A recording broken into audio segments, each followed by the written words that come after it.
Putain, trop dans mon t-shirt. Petite cartographie des différents niveaux de conscience qu'il est possible d'explorer grâce au phénomène de transe.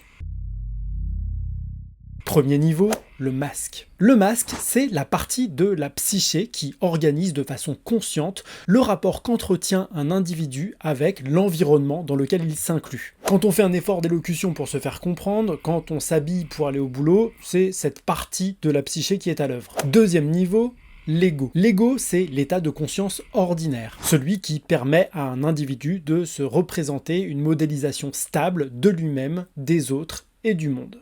Troisième niveau, l'ivresse. Selon une étude que j'ai réalisée chaque vendredi soir pendant un certain nombre d'années, les statistiques démontrent que vous avez probablement déjà été bourré, ce qui constitue en soi déjà une altération de l'état de conscience ordinaire. Une altération qui se traduit par la perte des repères ordinaires, l'altération de la coordination, la désinhibition, la variabilité de l'humeur, la perte de mémoire, et j'en passe. Et la plupart des gens s'arrêtent à cette altération de la conscience ordinaire, néanmoins il existe d'autres paliers qu'il est possible de franchir. Quatrième niveau, l'inconscient personnel. À ce niveau de conscience, une personne peut être amenée à revisiter toutes sortes de sensations, de souvenirs, d'émotions enfouies dans la conscience qu'elle avait oubliées ou qu'elle avait réprimées et qui refont surface. C'est-à-dire qu'à la suite de cette expérience, l'ego les intègre à sa propre représentation du monde. Au cinquième niveau, on arrive à la conscience délocalisée, la dissolution partielle ou totale de l'ego d'un individu qui s'éprouve comme ce que l'on appelle le sentiment océanique, c'est-à-dire l'absence de délimitation précise entre soi et le reste du monde. À une vache près, quoi. Un phénomène qui aboutit au sixième niveau, l'inconscient collectif.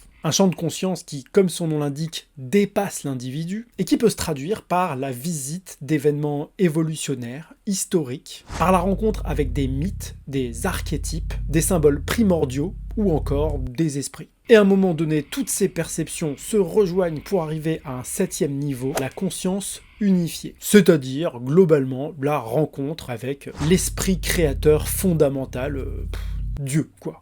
Et on pourrait se dire qu'on s'arrête là, mais non, il y a un huitième niveau qui est celui de la fusion avec la conscience unifiée. Le créateur et le créé ne font plus qu'un. Une expérience qui fait référence directe à ce que la tradition hindoue appelle le Nirvikalpa Samadhi, l'expérience ultime de la réalité. Puis voilà, et au bout du bout, il reste bien un dernier niveau, mais comment vous dire ? Déjà que le reste, c'est compliqué à exprimer sans passer pour un illuminé.